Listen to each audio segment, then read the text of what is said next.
How Did the Second Continental Congress Shape the Developing Nation in America? By Elena Dirksmeyer and Audrey Hofleck.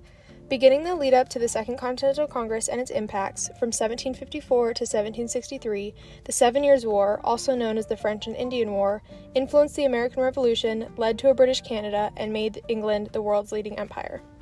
Britain's victory led to attempts at increasing their control over the colonies. The attempts at control were the Stamp Act of 1765, the Townshend Acts of 1767 and 1768, the Intolerable Acts of 1774, also known as the Coercive Acts, the Quartering Act of 1765, and more, including the taxes. The colonists responded to these acts, specifically the Intolerable Act, by unifying to convene for the First Continental Congress. This was not the first time the colonies communicated to share disturbances, though. The Committees of Correspondence, urged by Samuel Adams in 1772, were created to allow communication among the colonies to educate townspeople about their political rights. It was also formed to rally in opposition to British rule.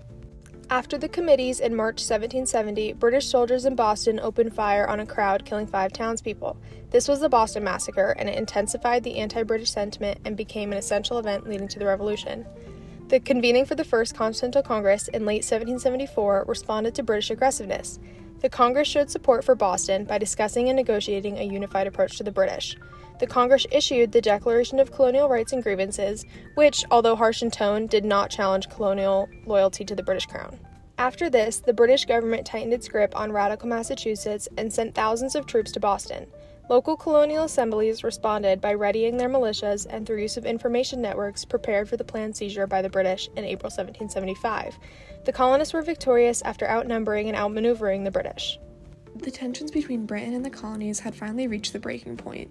The cordial understanding between the two sides that had developed during the First Continental Congress gave way to a more aggressive outcome. You could see how a group of people who had really worked these ideas deep into their minds and who also had no representation in Parliament and were being crushed under the laws that limited their liberty might cry foul. And then there was Jean-Jacques Rousseau, whose work on the social contract likewise inspired the colonial leadership. Rousseau argued that given that the power to govern is in the hands of the people, then that means that they are in a social contract with their government, like the people willingly agree to give up some of their power to a government as long as that government agrees to protect the people's natural rights. If laws are passed, for example, that the people do not consent to, then those laws may be considered null and void. So again, back to taxation without representation, you can see how an idea like this would agitate the colonists for rebellion.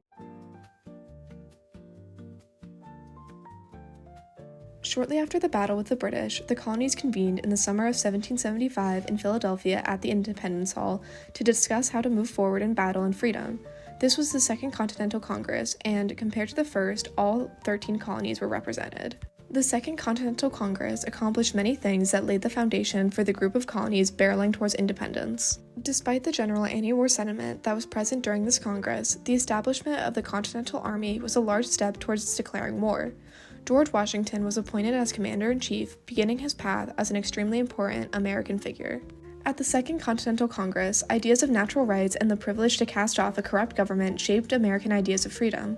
Common Sense by Thomas Paine in 1776 greatly argued for the independence and liberty of the colonists. His pamphlet became popular among colonists because of the use of everyday language and references, allowing the spread of revolutionary ideas based on the progressive thinking of natural rights and liberty.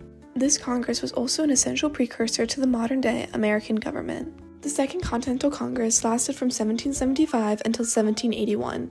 The Congress was active through the Revolutionary War and acted as the governing power that represented the 13 colonies.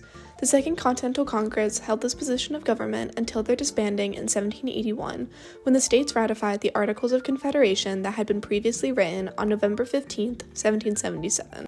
The Articles of Confederation acted as the first constitution of the new United States. The articles showed what the colonies wanted from a government, such as its inability to tax or regulate commerce, but also still allowing the states to retain power.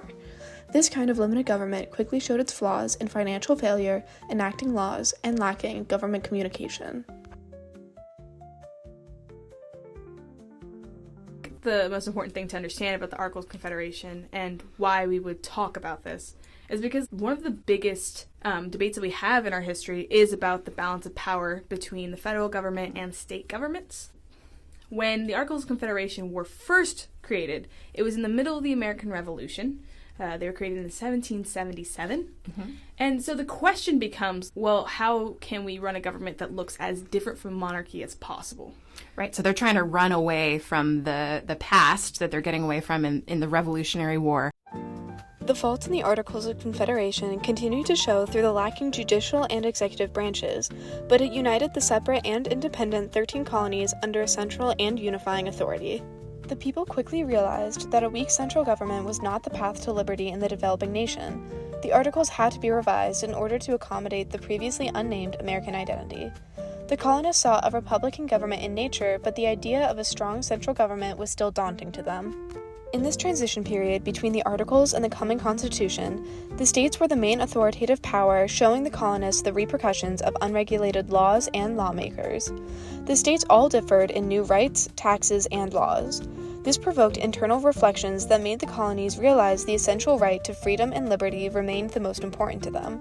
However, a nation developed around state autonomy provided a weak foundation for their ideals.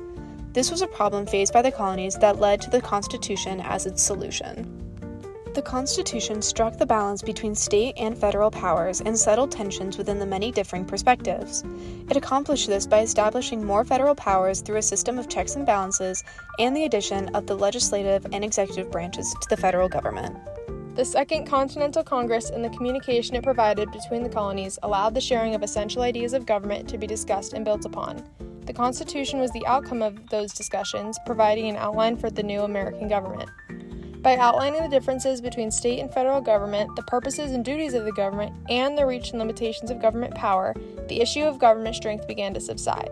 As time went on, the growing familiarity and pride in the new government led to the formation of patriotism and nationalism among the people of the new nation.